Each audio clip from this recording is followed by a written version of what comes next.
Morning to all of you. मैं संजीव कुमार विश्वकर्मा भारत माता academy में आपका स्वागत करता हूं। मैं आप लोगों को इंजीनियरिंग ड्राइंग पढ़ाऊंगा। इंजीनियरिंग ड्राइंग फर्स्ट ईयर के लिए है। इंजीनियरिंग ड्राइंग मैंने आप लोगों को ज्यामितीय रचनाओं की ड्राइंग बता रहा हूं, जिसमें से मैंने आपके कई टॉपिक करा दिए हैं। इसमें आपको मैंने दीर्घवृत्त करवा। आज का हमारा टॉपिक है परवलय। तो चलिए देखते हैं परवलय की रचना कैसे होती है और इसमें कितनी विधियां हैं। चलिए स्टार्ट करते हैं। परवलय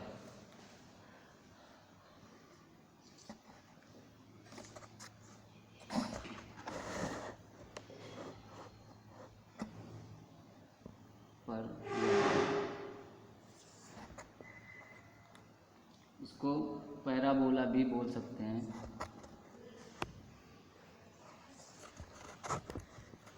तो परवलय की रचना देखते हैं हम लोग। परवलय की रचना, तो इसको हम 3 विधियों के द्वारा पढ़ेंगे। तो पहली विधि है नाभि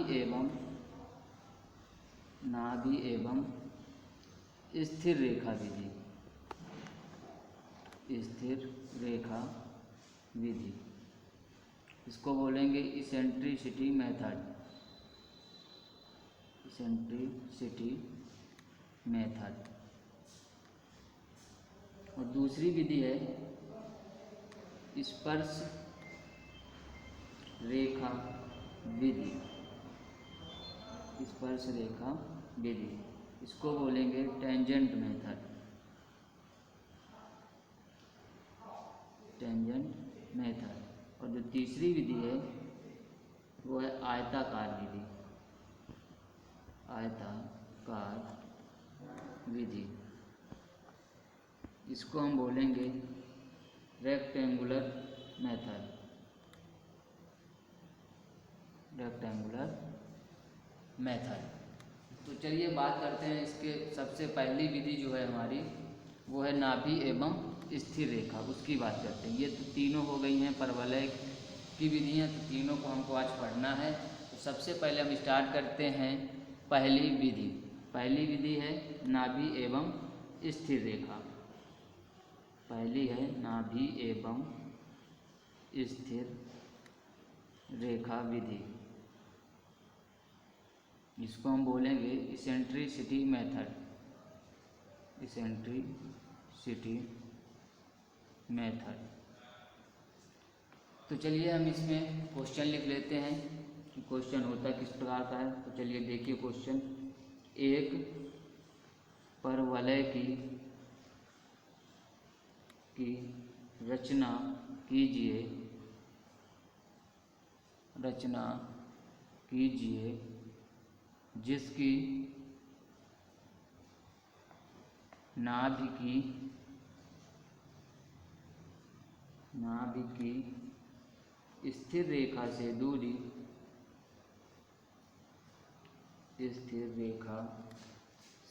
दूरी 50 mm है। ये हमारा क्वेश्चन दिया हुआ है। क्वेश्चन में हमने दीर्घवृत्त के क्वेश्चन में देखा था कि उसमें लिखा हुआ था कि दीर्घवृत्त की रचना कीजिए इसकी नाभि की स्थिर रेखा से दूरी 50 mm तथा उत्केंद्रता उसमें दी हुई थी 2/3। लेकिन यहाँ पर हमको उत्केंद्रता नहीं दी हुई है। हमको केवल नाभि से स्थिर रेखा के बीच की दूरी दी हुई है, वो है 50 mm, यानी कि उत्केंद्रता नहीं है। चलिए इसको हम स्टार्ट करते हैं। तो सबसे पहले तो हम एक रेखा ले लें। एक रेखा आप ले लेंगे इस तरीके से D या D1 मान लीजिए, दी जाए। इसके बीच आप यहाँ से एक और रेखा इसके लंबवत खींच देंगे AB। एक रेखा आप ये खींच देंगे, इसको नाम दे देंगे आप A और B। अब आपको A बिंदु से B की ओर 50 mm की दूरी नाप लेनी है। यहाँ से आप B बिंदु की ओर 50 mm की दूरी नाप लेंगे। यहाँ पास आपको जो 50 mm की दूरी मिली उस बिंदु को आप नाम दे देंगे F, यानी कि फोकस। तो इस प्रकार आपको A से F की दूरी मिल गई 50 mm। AF बराबर 50 mm आपको मिल गई। अब आपको A से F के बीच के ये 50 mm में आपको 5 बराबर भाग कर लेने हैं। 5 बराबर भाग कर लेंगे आप इस तरीके से। फिर आपको इसमें उत्केंद्रता दी नहीं है, उसके लिए आपको इस 50 mm का आधा ले लेना है, यानी कि A से F के मध्य आपको एक बिंदु ले लेना है जिसको आप नाम दे देंगे V। 25 mm की दूरी पे आपको एक बिंदु मिल जाएगा जिसको आप नाम दे देंगे V। तो अब आप बता सकते हैं A से V के मध्य की दूरी और V से F के बीच की दूरी बराबर हो गई है। फिर आपको V पॉइंट पर एक रेखा लेनी है जो VF के बराबर होगी। V पॉइंट पे एक रेखा लेनी है जो VF के बराबर होगी। इसके बाद आपको A बिंदु से एक रेखा ऐसी खींचनी है जो V बिंदु पे खींची हुई रेखा को टच करते हुए सीधी निकल जाएगी इस तरीके से। इसको आप यहाँ पर पॉइंट दे देंगे C पॉइंट। फिर आपको F के आगे कई और भाग बराबर डिवाइड कर लेंगे, 2 या 3 भाग आप और आगे कर लेंगे। और अब इन बिंदुओं से रेखाएं खींचनी है जो इस रेखा को टच करेंगी, जो इस रेखा को टच करेंगी इस प्रकार।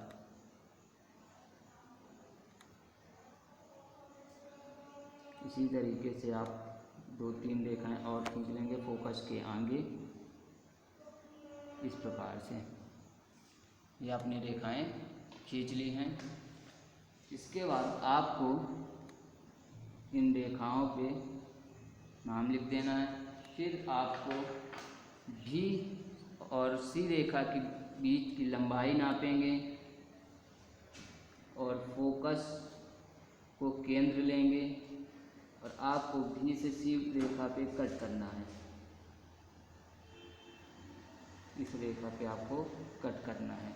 इसके बाद आप A पॉइंट की रेखा की लंबाई लेंगे, फोकस को केंद्र लेंगे और इस लाइन पर ऊपर की ओर और नीचे की ओर कट करेंगे। इसके बाद आपको 2 नंबर की रेखा को नाप लेना है, इसकी लंबाई आपको नाप लेना है। फिर आपको फोकस को केंद्र लेना है और उसी रेखा में आप ऊपर की ओर और नीचे की ओर कट लगाएंगे। इसके बाद आपको फोकस बिंदु पे ही फोकस को ही नाप के उसी की ऊपर आप कट करेंगे और उसी तरह नीचे आप कट करेंगे। इसके बाद आपको अगली रेखा यानी कि तीसरी रेखा को नाप लेना है, फोकस को केंद्र लेना है और उसी रेखा को आप ऊपर की ओर और नीचे की ओर कट लगाएंगे। इसी प्रकार आप चौथी रेखा पर भी करेंगे। उसकी नाप ले लीजिए, फोकस को केंद्र ले लीजिए और उसी रेखा को ऊपर की ओर और नीचे की ओर कट कर दीजिए। ये प्रोसेस करने के बाद आपको इन पॉइंट्स जो कट मिले हुए हैं इनको इन कटों से मिलाना है। इनको आप फ्रेंच कर्व की सहायता से मिला सकते हैं या फिर आप फ्री हैंड भी मिला सकते हैं। तो चलिए इनको मिलाते हैं। यहाँ पास आपको परवलय की आकृति मिलेगी। इस प्रकार से आप इन कटों को मिला देंगे।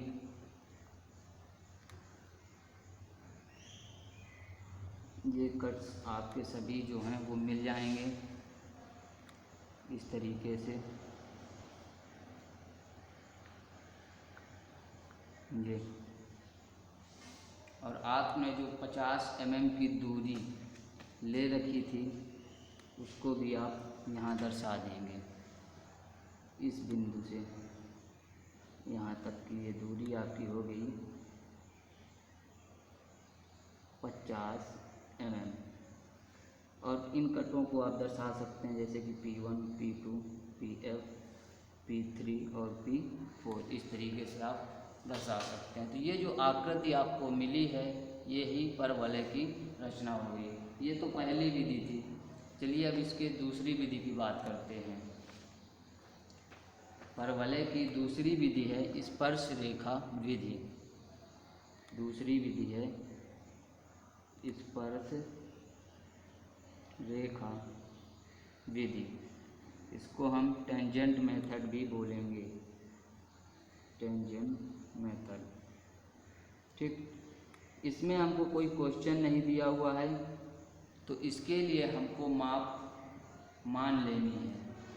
तो सबसे पहले हम एक रेखा लेंगे। तो माना उस रेखा का नाम हम ए बी ले लेते हैं। ए बी बराबर 100 mm।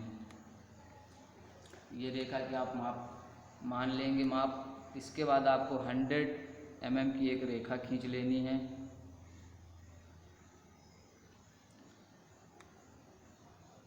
इस तरीके से आप इस रेखा को नाम दे देंगे ए और बी।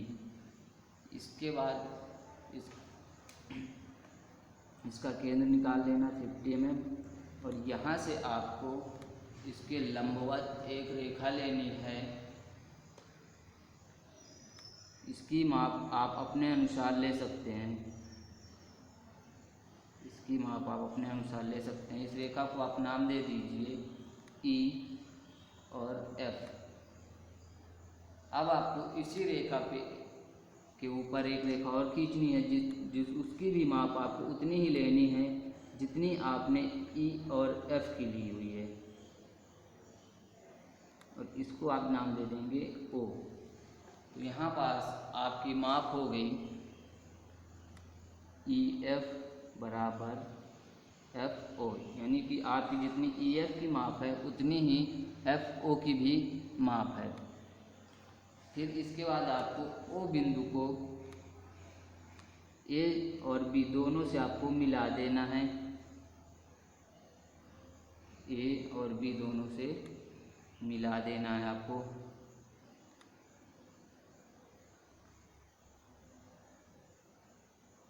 इस तरीके से आप मिला देंगे। इसके बाद आपको इसमें 8 बराबर भाग कर लेने हैं। ये भाग आप मान लेंगे।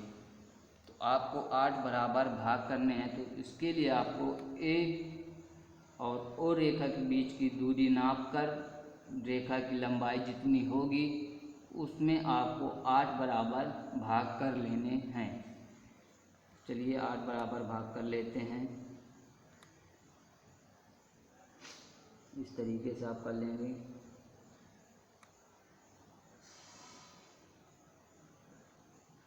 ये मैंने यहाँ 8 भाग कर लिए हैं। इसी प्रकार आप ओ और बी रेखा पर भी 8 बराबर भाग कर लेंगे।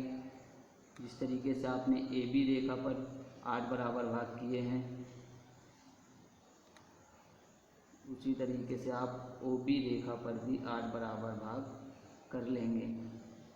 इस तरीके से इसके बाद आपको इन भागों पे नंबर लिख देने हैं 3, 4, 5, 6, 7 और ये आपका लास्ट है 8। इसके बाद आपने ओ ए रेखा पे अगर नीचे से आप ए ले रहे हैं तो ओ बी रेखा पे वो ए डैश ऊपर आएगा। आपको अब उल्टी काउंटिंग करनी है। इसमें आपने की है 1 से 7 तक। अब आपको ऊपर से 1 लेना है। इस प्रकार 7।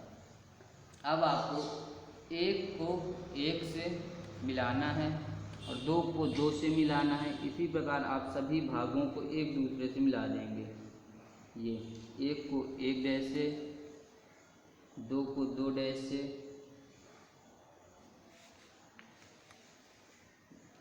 ये 3 है तो आप इसको 3 डैश से मिला देंगे, 4 है तो 4 डैश से, ये सेम आप इसी प्रकार सभी भागों को भी आप मिला देंगे। ये मिल गए, इसी प्रकार आप 6 को मिला देंगे और फिर लास्ट है आपका 7, इसको भी आप मिला दीजिए। अब आप देखेंगे यहाँ आपको ए, एफ और बी पर एक वक्र दिख रहा है, इसी से आप परवलय की रचना कर देंगे। इसी वक्र से आप परवलय की रचना कर देंगे इस तरीके से।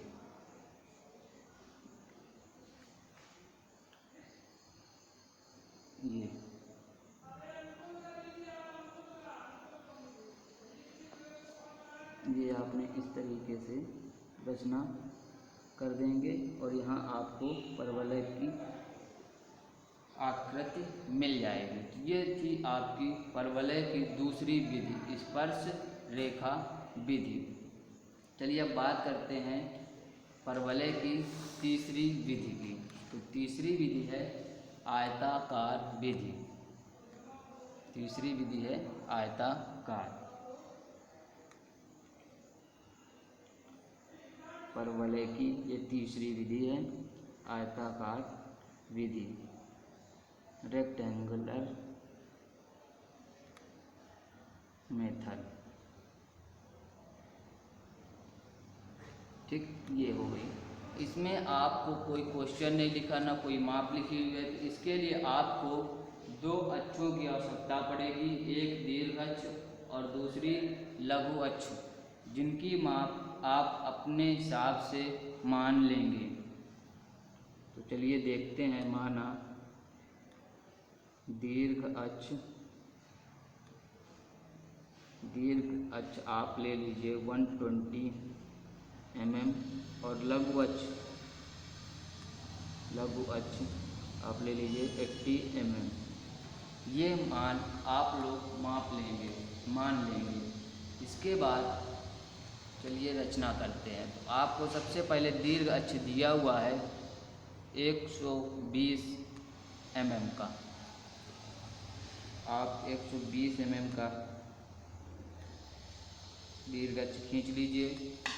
उसके बाद आपको इस रेखा को नाम दे दीजिए A और B। फिर आपको इन दोनों रेखाओं के कोने से आपको लघु अक्ष लेना है, वो आपको दिया हुआ है 80 mm। इस प्रकार आप यहाँ ले लेंगे लघु अक्ष की माप 80 mm। B पॉइंट में भी आप ले लेंगे 80 mm और इन दोनों ऊपरी भाग को आप मिला देंगे। ये आपने मिला दिया। इनको नाप दे दीजिए C और इनको दे दीजिए D। ये आप देख सकते हैं कि आपका एक आयताकार बॉक्स तैयार हो गया है। चलिए तो अब इसमें आपको आयताकार विधि का निर्माण करना है। इसके लिए हमने ले लिया है AB और CD की हमारी माप 1 है और AC और BD की माप 1 है। अब हमको AB रेखा पर एक लंबवत रेखा खींचनी है जो इसके केंद्र से होके जाएगी। उस रेखा को हम माप दे देंगे E और F। इसको हम माप दे देंगे E और F। अब हमको AE और AC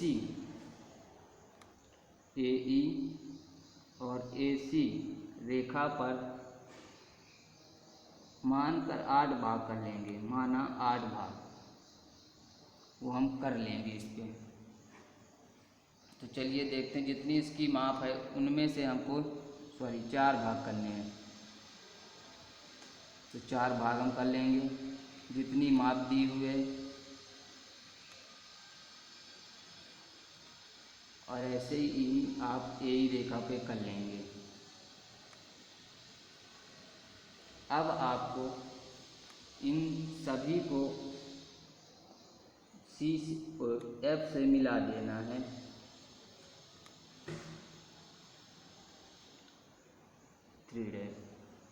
इन सभी को आपको F से 1, 2 और 3 जो आपने पॉइंट्स ले रखे हैं उन सभी पॉइंट्स को F से मिला देना है। इन सभी पॉइंट्स को F से मिला देना है आपको इस तरीके से। फिर आपको ये जो A डैश आपने ले रखा है, एक डैश को इस A रेखा के लंबवत आपको खींचना है और ये जहाँ पास एक दूसरे को प्रतिच्छेद करेंगे यहाँ। इसी तरीके से आप दूसरी रेखा को 2 डैश को 2 नंबर की रेखा तक मिलाएंगे। इसी प्रकार आगे आप थर्ड को भी तीसरी रेखा के माप तक मिला देंगे। इस प्रकार आप तीनों को मिला दिए हैं। अब आप देख सकते हैं जहाँ एक दूसरे को कट कर रहे हैं वहाँ आपको पॉइंट्स मिल गए हैं। इससे आपको परवलय की रचना कर सकेंगे। अगर आप यही प्रोसेस सेकंड भाग यानी कि EB और FD भाग में भी आप कर सकते हैं यही प्रोसेस। तो चलिए करते हैं। तो B और D वाली रेखा में आपको 4 भाग कर लेने हैं। इस प्रकार से आप 4 भाग कर लेंगे। इसके बाद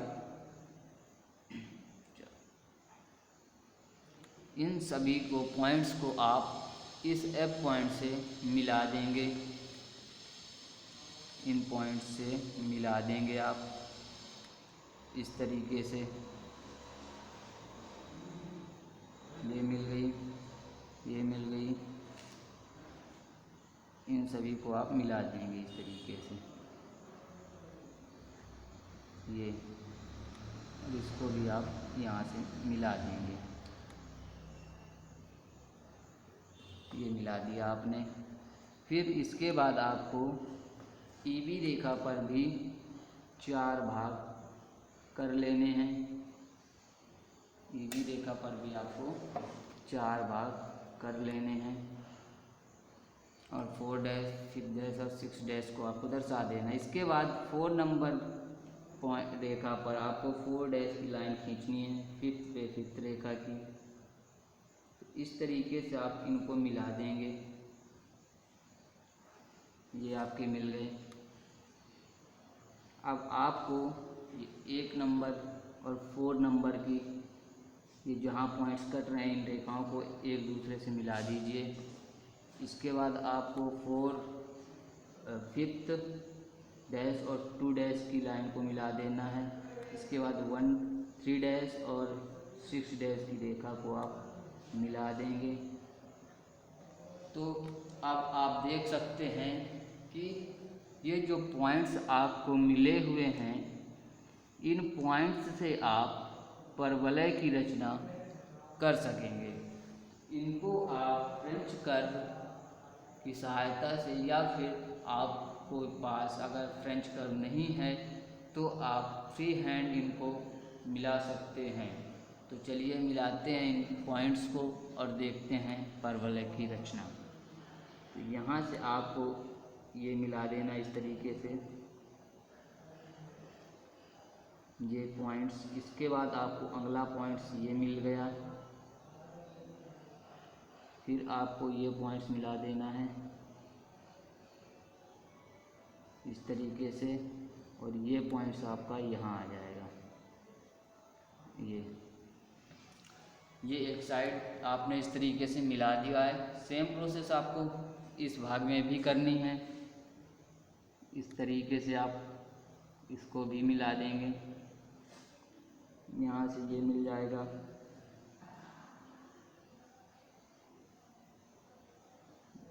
अगला पॉइंट ये आपका आया, ये भी मिल जाएगा। ये और इसी को आप नीचे मिला देंगे ऐसे। ये हो गया, आपने इस तरीके से मिला दिया। तो आप देख सकते हैं कि इस प्रकार आप परवलय की रचना पूरी कर ली है। ये तो तीनों विधियाँ जो थी आपकी वो परवलय की विधियाँ थी। इसके बाद आपको अति परवलय पढ़ना है, यानी कि हाइपरबोला। वो मैं आप लोगों को अगली क्लास में बताऊंगा। धन्यवाद।